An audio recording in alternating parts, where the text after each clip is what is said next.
Hello everyone! Welcome back to Elexhub channel. In this video tutorial, ituturo ko sa inyo kung paano i-assemble ang ating glove-controlled Mecanum robot. So para familiar kayo, ang project na ito ay isang robotic car na kayang gumalaw sa lahat ng direksyon, forward, backward, sideways, rotating, at turning. Dahil gamit nito ay Mecanum wheels na kayang mag-slide sa gilid, hindi tulad ng ordinaryong gulong. Ang pinaka-unique na feature nito ay gesture control gamit ang glove. May MPU 6050 sensor sa glove na nagbabasa ng galaw at tilt ng kamay. At ipinapadala ito wirelessly gamit ang ESP-NOW protocol sa pamamagitan ng ESP32. Sa side ng robot, may isa pang ESP32 na tumatanggap ng data at nagko-control sa motors ng kotse. Kaya naman, wag na tayong magpaligoy-ligoy pa. Kung handa na kayo, tara, simulan na natin. So may dalawang part itong ating video. Una ay ang pag-assemble ng ating mismong Mecanum robot, and then ang pangalawa naman ay ang pag-assemble ng ating glove na ginagamit sa pag-control sa robot. So simulan na natin ang ating Mecanum robot.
Dito na nagtatapos ang assembly ng ating glove-controlled Mecanum robot.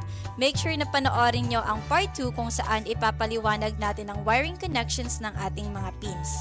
So thank you so much for watching. Bye-bye!